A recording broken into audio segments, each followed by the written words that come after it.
ଆଜି ମହାବିଶ୍ୱ ପଣା ସଂକ୍ରାନ୍ତି ଓଡ଼ିଆ ନବବର୍ଷ ଅବସରରେ ସମସ୍ତଙ୍କୁ ହାର୍ଦ୍ଦିକ ଶୁଭକାମନା। ଓଡ଼ିଆ ନବବର୍ଷରେ ଜୟ ଜଗନ୍ନାଥ ସମସ୍ତଙ୍କୁ ଭଲ ରଖନ୍ତୁ। ଆଜି ଦିନଟି ସମସ୍ତଙ୍କର ମଙ୍ଗଳମୟ ହେଉ। ଆଜି ପଣା ସଂକ୍ରାନ୍ତିରେ ମୁଁ କରିଛି ବେଲପଣା। ଦେଖନ୍ତୁ ବେଲପଣା ଦେଖିବାକୁ କେତେ ସୁନ୍ଦର ଲାଗୁଛି, ପିଇଲେ ମଧ୍ୟ କେତେ ଟେଷ୍ଟି ଲାଗିବ।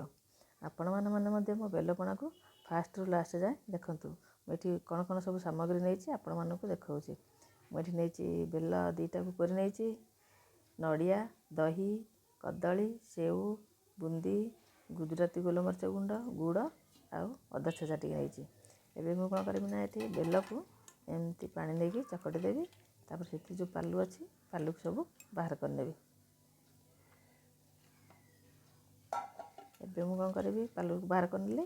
ତାପରେ ତାକୁ ଜାଲିରେ ଛାଣିଦେବି। ତା ଭିତରେ ଯେଉଁ ଟିକ ଟିକ ମଞ୍ଜି ସବୁ ଥାଏ, ଟିକେ ଟିକେ ପାଲୁ ଥିବ, ସବୁଗୁଡ଼ାକ ବାହାରିଯିବ।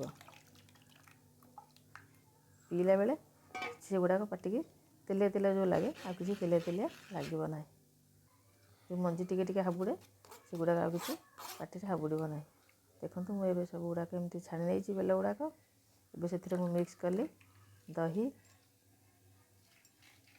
କଦଳୀ ମଧ୍ୟ ଏମିତି ଛୋଟ ଛୋଟ ପିସ୍ କରି ମୁଁ କାଟି ନେଇଛି।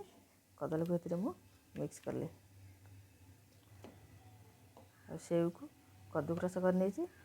ଗୋଟେ ସେଉ ଥିଲା, ସେଉକୁ ତାକୁ ମଧ୍ୟ ଏଥିରେ ମୁଁ ମିକ୍ସ କଲି।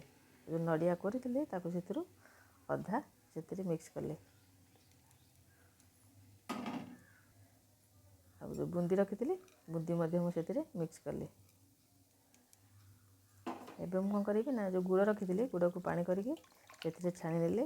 କାହିଁକିନା ଗୁଡ଼ରେ ବାଲି ଥିବ, ତେଣୁ ଗୁଡ଼କୁ ମୁଁ ପାଣି କରିକି ଛାଣି ନେଲି। ଏବେ ମୋର ସବୁ ମୁଁ ମିକ୍ସ କରିସାରିଛି। ଆଉ ଖାଲି ଅଛି ଅଦା ଛେଚା ଆଉ ଗୋଲମରିଚ, ଗୁଜୁରାତି ଗୁଣ୍ଡ। ଏବେ ସେଥିରେ ମୁଁ ମିକ୍ସ କରିଦେଲି। ମୋର ଏବେ ସବୁ ମିକ୍ସ କରିବା ସରିଗଲା। ମୁଁ ଏବେ ତାକୁ କ'ଣ ଚାମଚରେ ଏମିତି ସବୁ ଘାଣ୍ଟିବି।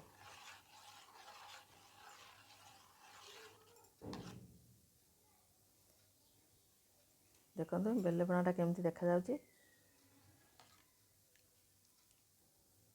ମୁଁ ଏବେ ସବୁ ଗ୍ଲାସକୁ ବାହାର କରିକି ମୁଁ ଆପଣମାନଙ୍କୁ ଦେଖାଉଛି। ଆପଣମାନେ ମଧ୍ୟ ଏମିତି ଥରେ ଘରେ ବେଲପଣା ତିଆରି କରନ୍ତୁ। କେମିତି ଲାଗିଲା କମେଣ୍ଟ ମାଧ୍ୟମରେ ନିଶ୍ଚୟ ଜଣାଇବେ। ଦେଖନ୍ତୁ ମୁଁ ସବୁଗୁଡ଼ାକ ଏମିତି ବାହାର କରିନେଇଛି। ମୁଁ ବେଲପଣାକୁ କିନ୍ତୁ ସମସ୍ତେ ଫାଷ୍ଟରୁ ଲାଷ୍ଟ ଯାଏ ଦେଖନ୍ତୁ। ଲାଇକ୍ କରନ୍ତୁ, ସବସ୍କ୍ରାଇବ୍ କରନ୍ତୁ, ପାଖରେ ଥିବା ବେଲ୍ ଆଇକନ୍କୁ କ୍ଲିକ୍ କରିଦିଅନ୍ତୁ। ମୁଁ ସେଥିରେ ଦେଖନ୍ତୁ ଟିକେ ନଡ଼ିଆ କୋରା ଉପରେ ଦେଲି, ଟିକେ ଭଲ ଦେଖାଯିବ।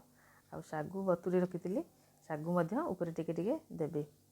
ଦେଖନ୍ତୁ ନଡ଼ିଆ କୋରା ଦେଲେ ଟିକେ ଟିକେ ହ୍ୱାଇଟ୍ ଆସୁଛି, ଶାଗୁ ମଧ୍ୟ ଦେଲେ ଆଉ ଟିକେ ହ୍ୱାଇଟ୍ ଦେଖାଯାଉଛି। ଶାଗୁ ନଡ଼ିଆ କୋରା ଏମିତି ଉପରେ ମୁଁ ଟିକେ ଟିକେ ଦେଇଦେଇଛି, ଟିକେ ସୁନ୍ଦର ଲାଗେ ବୋଲି। ମୁଁ ଆଶା କରୁଛି ସମସ୍ତଙ୍କୁ ବେଲପଣା ଭଲ ଲାଗିଥିବ। ରହିଲି, ଲଭ୍ ୟୁ ଅଲ୍, ଜୟ ଜଗନ୍ନାଥ। ପୁଣି ଦେଖା ହେବ ନେକ୍ସଟ ରେସିପିରେ। Bye bye.